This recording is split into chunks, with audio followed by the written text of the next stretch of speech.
नमस्कार, भारत सिटीज में आपका स्वागत है। मैं हूं पूजा वर्मा। हिरसा विधानसभा के एनडीए के पूर्व प्रत्याशी डॉक्टर कुमार सुमन उर्फ रंजीत सिंह ने कहा है कि एनडीए इन एक्ट है और साथ मिलकर नीतीश कुमार के नेतृत्व में चुनाव लड़ेगी। उन्होंने ये भी कहा है कि चिराग पासवान का बिहार फर्स्ट और बिहारी फर्स्ट का रैली निकालने का मुख्य उद्देश्य ही था कि वो बिहार में जो भी काम हुए हैं उनके बारे में लोगों को बताएं। आपको बता दें कि चुनाव नजदीक आ चुके हैं और सभी पार्टियां अब लगातार चुनाव के प्रचार प्रसार में जुट गई है। सभी पार्टियां अपना दमखम जुटाने में जुट गई है। सबसे अहम बात यह है कि अब आरजेडी एक तरफ जहां उन्हें झटके पर झटके लग रहे हैं, वहीं एनडीए के लिए, वहीं जेडीयू के लिए खुशी का माहौल है। खुशी का माहौल इसीलिए है क्योंकि आरजेडी से कई जो विधान परिषद थे वो छोड़कर अब जेडीयू में शामिल हो गए हैं। हालांकि अब जिस तरीके से लगातार जो महागठबंधन है वो फेल होता हुआ कहीं ना कहीं जरूर दिख रहा है। विधानसभा में जिस तरीके से 200 से अधिक, आपको बता दें कि जीतने के प्रत्याशियों के जीतने के जो दाम हैं उन्होंने ठोके हैं। जरा सुनिए क्या कुछ तमाम बातें खुद कह रहे हैं रंजीत सिंह। देखिए, लोक जनशक्ति पार्टी इस बार जो चुनाव लड़ रही है उसमें हमारे राष्ट्रीय अध्यक्ष जी का एकदम साफ संदेश है। बिहार फर्स्ट, बिहारी फर्स्ट, एक नया नारा उन्होंने दिया है। पिछले 15 साल में माननीय मुख्यमंत्री नीतीश कुमार जी के साथ जो बिहार का चहुमुखी विकास हुआ है, उसके बाद भी जो काम अधूरा रह गया है, उन सब सवाल पे हमारे राष्ट्रीय अध्यक्ष जी ने बहुत फोकस किया है और जहां ज़रूरत पड़ा माननीय मुख्यमंत्री जी के संज्ञान में उन्होंने लाने का काम किया। तो और हम लोग का लोक जनशक्ति पार्टी का जो इस बार एजेंडा है कि हम लोग का जितने प्रत्याशी, हम लोग 119 सीट को चिन्हित किए थे फर्स्ट पेज में हमारे राष्ट्रीय अध्यक्ष जी ने। और चूँकि मैं भी पार्लियामेंट्री बोर्ड में हूँ, मेंबर हूँ, तो उसके बाद फिर पुनः बिहार के तमाम सीट पे लोक जनशक्ति पार्टी पूरी मजबूती के साथ तैयारी कर रहा है कि अगर हमारी तैयारी बेहतर होगी तब हमारे अलायंस के साथी भी जिस सीट पर लड़ेंगे उनको हम लोग पुरजोर तरीके से वहाँ मदद करके उनको जिताने का काम करेंगे। और इस बार यह जो एनडीए गठबंधन है ये 200 सीट के आसपास, हम लोग का जो समीक्षा है 200 पार भी कर जाए तो कोई बड़ा बात नहीं है, लेकिन निश्चित रूप से 200 सीट के आसपास जीतेगी। और लोक जनशक्ति पार्टी अपना जो कार्यक्रम अभी चला रही है और हम लोग बूथ कमेटी बना रहे हैं, प्रत्येक बूथ पर मजबूत बूथ कमेटी का निर्माण। इसके साथ लोक जनशक्ति पार्टी पूरे बिहार राज्य में खास करके 119 जो हम चिन्हित किए थे, जहां हमारे भारतीय जनता पार्टी, हमारे सहयोगी दल के बड़े घटक हैं, यहाँ माननीय मुख्यमंत्री जी का, नीतीश कुमार जी का जनता दल भी बड़ा घटक है। तो इन लोग का जो सीट जहां पर नहीं जीता हुआ सीट है वो 119 था। वहाँ हम लोग बूथ का समस्या, जैसे मान के चलिए कि किसी बूथ पर कोई काम नहीं हुआ तो पहले से कोई कैंडिडेट अगर हम लोग का चुनाव में लड़ने जाता है तो उसको पता होना चाहिए कि अगर 300 बूथ है, 350 बूथ है या 310 बूथ है तो हर बूथ का पर्सनल क्या समस्या है, ताकि अगर कोई विधायक बन जाते हैं हम लोग के पार्टी में, जिनको टिकट मिलेगा वो अगर चुनाव जीत जाते हैं तो उनके पास एक एजेंडा होना चाहिए कि अगले 5 साल वो क्या काम करें, ताकि जनता उनसे खुश रह सके। और उसका बस जब पहले से एक एजेंडा साफ होगा तो उनको काम करने में भी सहूलियत होगा। सर, विपक्ष जो बोल रही है अभी कि एनडीए जो गठबंधन है पहले जैसा नहीं रह गया, क्या एनडीए गठबंधन तो मजबूत है। देखिए, महागठबंधन तो बिखरा हुआ है। आज भी 5 इतने आरजेडी के 5 असंतुष्ट एमएलसी लोग वहाँ से टूट के जनता दल में मिले हुए हैं। तो बोलने से क्यों नहीं, तो व्यक्तिगत रूप से देखिए। और पिछले लोकसभा में भी आप देखिए एक सीट पर सिर्फ हार हुआ, बाकी सारे सीट एनडीए गठबंधन जीता है। उस समय से एनडीए गठबंधन में किसी बात का सब नेता में आपस में शानदार कोऑर्डिनेशन के साथ सब लोग काम कर रहे हैं। हमारे माननीय जो रामविलास पासवान जी हैं, खाद्य आपूर्ति मंत्री थे, उस बार कोरोना काल में सारे गरीब आदमी को 5 किलो अनाज, 1 किलो दाल फ्री में उन्होंने व्यवस्था कराया। बिहार सरकार को भी जहां ज़रूरत पड़ा या दूसरे राज्य को जहां ज़रूरत पड़ा, एकदम पूरी मुस्तैदी से इस बार खाद्य आपूर्ति मंत्रालय ने अपना बेहतरीन एजेंडे पे काम किया है। इसके लिए हम लोग पूरा लोक जनशक्ति पार्टी नहीं, दूसरे दल के लोग भी हमारे राष्ट्रीय अध्यक्ष जी को बहुत कोटि कोटि धन्यवाद दिया। सर, चिराग पासवान जी बोल रहे हैं कि राजनीति में कुछ भी संभव है, तो क्या उनके इशारों को समझेंगे कि आने वाला चुनाव में वो दूसरे पार्टी में भी जा सकते हैं?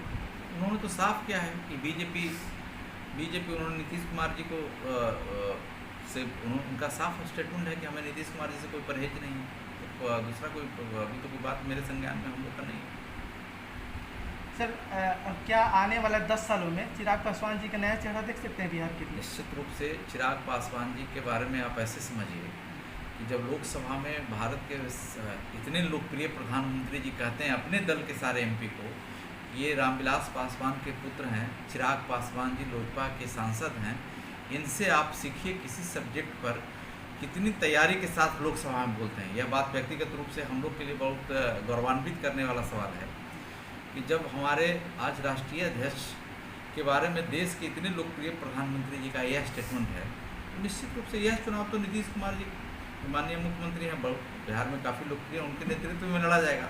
लेकिन भविष्य में निश्चित रूप से चिराग पासवान पूरी मजबूती से हम लोग तो मांग कर रहे हैं कि निश्चित रूप से लोक जनशक्ति पार्टी का आने वाला समय में निश्चित रूप से चिराग पासवान एक मजबूत चेहरा है बिहार के मुख्यमंत्री के रूप में, और निश्चित रूप से हम लोग का मानना है कि वो बिहार के मुख्यमंत्री बनेंगे। सर, पप्पू यादव जी बोल रहे हैं, लगातार बोलते आ रहे हो कि चिराग पासवान जी हमारे महागठबंधन में शामिल होने वाले हैं। नहीं, पप्पू यादव ये नहीं बोल रहे हैं कि महागठबंधन में शामिल हो रहा है। पप्पू यादव क्या बोले उस बात के लिए हम लोग कोई ऑथराइज आदमी है नहीं। इस पर हमारे राष्ट्रीय अध्यक्ष को संज्ञान लेना है, और हम लोग का पार्लियामेंट्री बोर्ड की बैठक में हम लोगों ने के बीच में आपस में बातचीत हुई थी। क्या बोल रहे हैं उनका व्यक्तिगत राय है, लेकिन लोक जनशक्ति पार्टी के वर्कर के लिए, हम लोग जैसे कार्यकर्ता के लिए तो यह सम्मान का विषय है कि दूसरे लोग भी चिराग पासवान जी के बारे में अच्छा विचार रखते हैं, अच्छे कमेंट्स कर रहे हैं। सर, अभी भारत और चीन का जो संघर्ष चल रहा है, सर इस पर क्या कहना चाहेंगे? देखिए, अभी परसों मैं गया था समस्तीपुर, वहाँ अमन कुमार सिंह जिन्हें देश के लिए सर्वोत्तम बलिदान दिया है, उनके पैतृक घर पर हम लोग गए थे। वहाँ जाने के बाद मालूम हुआ कि वो जवान जो अमन कुमार सिंह थे 4 चीनी सैनिक को लेकर घाटी में कूद गया। तो भारत चीन के सवाल पर यह समझने की ज़रूरत है कि पूरे देश में आम आदमी के बीच एक उबाल है कि चीनी सामानों का पूरी मुस्तैदी से बहिष्कार करना चाहिए। जिस दिन हम लोग ईमानदारी से चाइनीज सामान को बहिष्कार कर देंगे, चाइना का अर्थव्यवस्था इतनी बुरी तरीके से चरमरा जाएगा जिसके बारे में चाइना को भी अंदाज़ा नहीं है। और पूरा देश आज भारतीय सेना के साथ सभी दल के लोग, चाहे जिस राज्य में हो, पूरा हिंदुस्तान, पूरे, हम तो अभी अपने विधानसभा क्षेत्र में सारे पंचायत में घूम रहे हैं, पूरा देश एकदम एक सुर से अपने प्रधानमंत्री जी के साथ, अपने सेना के साथ पूरे तालमेल के साथ खड़ा है। इससे प्रधानमंत्री मोदी जी बोल रहे हैं कि हमारा देश जो है आत्मनिर्भर बने। सर, इस पर आप कितना हद तक समझते हैं? देखिए, एकदम प्रधानमंत्री जी जो बोल रहे हैं एकदम सही बात बोल रहे हैं। आज देखिए, कोरोना काल में भी हमारे पास खाने के लिए आज पर्याप्त भंडार रहा है। पहले एक समय में हरित क्रांति का शुरुआत हुआ, आज हमारा अनाज पर आत्मनिर्भरता हो गया है। हम कई सेक्टर में वर्ल्ड के नंबर 1 की स्थिति में हैं। हम टेक्नोलॉजी में हम आगे हैं। हमारा इन्फोसिस सॉफ्टवेयर की जितनी कंपनियां हैं, हम यूएसए में, यूरोप में, सब जगह अच्छा कर रहे हैं। सरकार को और भी प्रोत्साहन देना चाहिए ताकि निश्चित रूप से जो हिंदुस्तान का जो मैन पावर है वह निश्चित रूप से अपने पैर पर खड़ा कर दे सारे इंडस्ट्री को। हिंदुस्तान तो नौजवानों का देश है। यहाँ 30% से ज़्यादा लोग नौजवान हैं जिनके हाथ में अगर एक बार सारा व्यवस्था आ जाए, काम करने का जो जज्बा है, तो देश को कभी कहीं से कहीं खड़ा कर देगा। सर, बिहार में भी सर शिक्षा, स्वास्थ्य और बेरोजगारी 3 बहुत बड़ी अहम समस्या है सर, तो आपकी पार्टी सर इसके बारे में क्या सोचती है? देखिए, हमारा पार्टी का एकदम जो बेरोजगारी पर आपने कहा, स्किल डेवलपमेंट पर हमारे चिराग पासवान जी का बहुत फोकस है।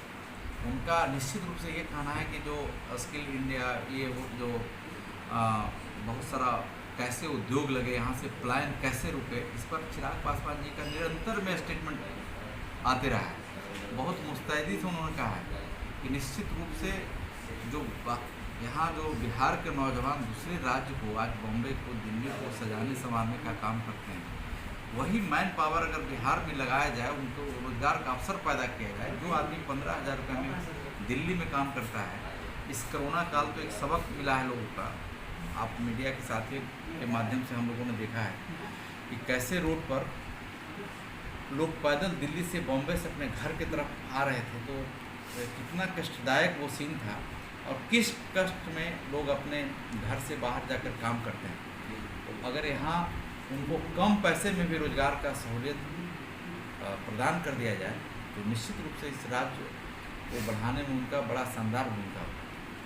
सर, बिहार को अभी अनलॉक कर दिया गया सर, तो इस पर आप बिहार वासियों को क्या संदेश देना चाहेंगे? देखिए, बिहार में इस कोरोना महामारी से अब क्योंकि देश का अर्थव्यवस्था बहुत खराब हुआ है पिछले दिनों, और अब जो समय है, प्रधानमंत्री जी का नारा है कि कोरोना के साथ जीते हुए आर्थिक स्थिति को भी देखना है। पहले था जान है तब जहान है, अब जहान है तब जान, दोनों चीज़ को मिक्स किया गया है। और इसमें जैसे मैं जो अपनी तरफ से, अपनी पार्टी की तरफ से कहना चाहूँगा आम लोगों को कि आप लोग सिर्फ निश्चित रूप से कहीं बाहर जाइए, हाथ धोने का काम करिए, तो हाथ जोड़कर नमस्कार करना है, सोशल डिस्टेंस का ख्याल करते हुए इससे बचने का उपाय करिए। और इस कोरोना काल में निश्चित रूप से इम्यूनिटी पावर के लेवल पर भी हम लोगों ने प्रूफ किया है कि बिहार का इम्यूनिटी पावर देश में सबसे अच्छे पोजीशन में है। इसलिए यह जो विपत्ति आया है, इसको भी हम लोग बिहार के लोग पूरी मजबूती के साथ झेल लेंगे और देश की तरक्की में भी उनका महत्वपूर्ण योगदान होगा। फिलहाल इतना ही। ऐसी तमाम खबरों के लिए भारत सिटीज के YouTube चैनल को सब्सक्राइब करें और बेल आइकन दबाना ना भूलें। नमस्कार।